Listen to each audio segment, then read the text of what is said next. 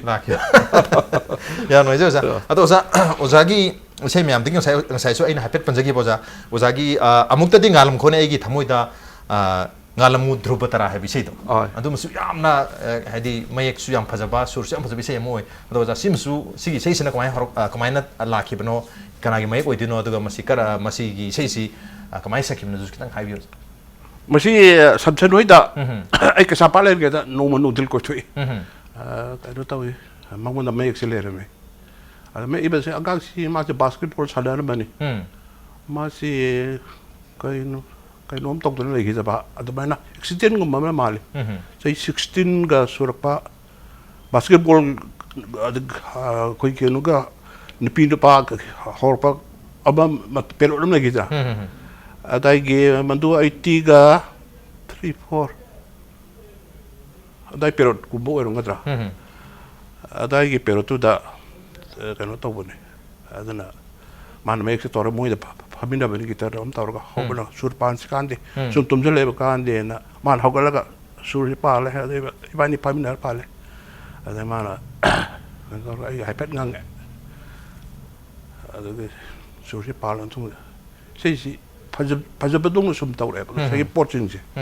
타모 행주 마가 또 파민다 기브니. 오케이, 타모 행주. 타모 행주 마가 파민다 기브니. 오자 샘선가. 샘선가.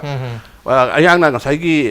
이세 시기 얌 눅시바멜이 타모 행지기. 타모 행지다 있는 우리 비우시가 사기 행지기 타모 행지기 비우다가 사기 로이도 아트 아코이 아트기다 타모 행기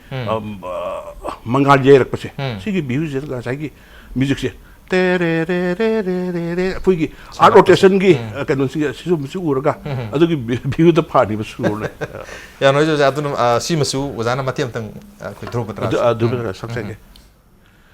amuk tangalam kone aigi thamoy atiyada ngalamu dhruv tara amuk tangalam kone aigi thamoy atiyada ngalamu dhruv tara dhruv tara dhruv tara dhruv tara dhruv tara oza isai di yam ba aduga khoi gi matam na detian bhai dare loina mo oza da khoi request to bangam jadar ga su adu oza gi su khoi gi oza da hangjani su oza gi sai si yam amni na 500 plus ki sai mayam sakram ni na isai mayam se loina ning sing bimangam ra mayam na request or kwa ngasi jo khoina oza da request or tor gi sai khara sahan jari loina mo se recall to bangam bi brasi si sai ji sakhi ga no ja kwai to bi basi sai si kano matung da khoi gi matam isai sigi kano si khara keseta niko keset om da ainin sen ainin keset om na matam isai sigi bhap si loi ke matung da akhi naharol singi a haidi kano singi sai hai tare lebak ni bi sai tare ko patriotic song gi pero na malak heb okay patriotic song ngak tadi ada patriotic song gi isai mayam sin da keset paringa na sang sai ba ko kunjo si khara kano tawe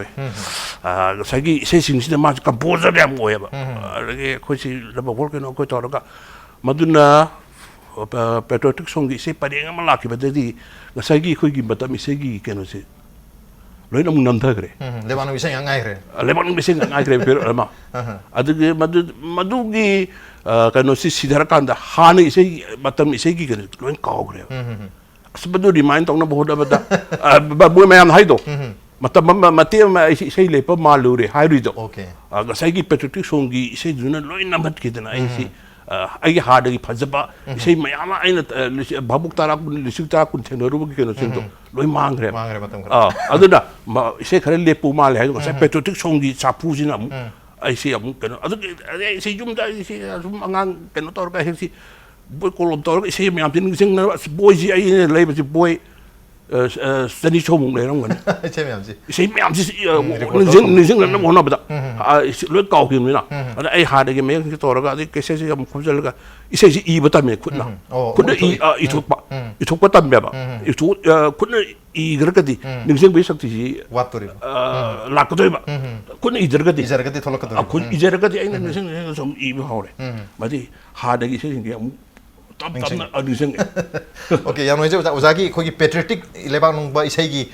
series हम लाखि हाबनि ओजा अरोइबसिदा ओजाना लेबांग नोंगबा इसाइ अमखक ओजाना ख्वाइदगी निसिंग जबा हाइगद्रा अम ओजाना खुदोल तोबिरम ओजा लेबांग नोंगबा इसाइदा अदो अरिबदि going सक्तरे मै तैनोंसा ममिंग तंगाइरे पांगल याउद्रे मी पालतांगले सरी तटले खोंग बंगमद्रे सरी तटले खोंग बंगमद्रे मै तैनोंसा ममिंग तंगाइरे याम नोइजे ओजा पे ओजा से खोगी मणिपुर की इसाई की मतम इसाई की अदक लेबांग नोंगबा इसाई मयाम से की मणिपुर की इसाई सिंगी कोई यूनिवर्सिटी अमगुमनी ओजा से कोई चोंगजलिंगै ओजा दे खोतोइंगै थोलक पसि लोइबन हारो हाबा तारे अदुका कोई मतम से तियन बनिना लोइनमक ओजादगी कोइना खंगनिमो मयाम दो खंगबा ngamdragasu khara makai ओजादगी खंगजा हरे इसाई मयाम सु ताजा हरे हाबा तारे याम नोइजे ओजा ओजाना ngasi थरमसिदा लेंबेर तोना ngasi Saturday night show की थरमसु मपुंग फान की फान बिखिबा अमदि मपुंग फान बिदम तो ओजाबो अमकन थाच फदुक चरि अदुका अरोइबोना कोइगी इंपैक्ट न्यूज की स्पॉन्सर हाबा तारे कोइगी गिफ्ट स्पॉन्सर लिगलागी माके ओजादा गिफ्ट हेम्पर अमत खुदोल तमजगे अदुगा कोइगी गिफ्ट हेम्पर की स्पॉन्सर से एसएस करियर सॉल्यूशंस आइदना करियर सॉल्यूशंस की माके दिगिसु ओजादा मसिमसु गिफ्ट तमजगे हाबा तारे ओजा नोइजे ओजा ओजाबो अमकन नारोइबदा थागच फदुक चरि appreciate you Johnny thank you थागचरी मसिंग असिगी मनु हुना सैटरडे नाइट शो की थरंग असिगी एडिशन असे करम तोबी बगे को दखान बिरकु यागनी कोई मेल आईडी impacttvnews@gmail.com नत्रगा कोई फेसबुक पेज www.facebook.com/impacttvmanipur दा join तोबिरगा कमेंट अमदि फीडबैक थाबिरकु यागनी well ladies and gentlemen thank you so much for joining us from the other side of the screen until next time this is Rajnath signing off Kurumjari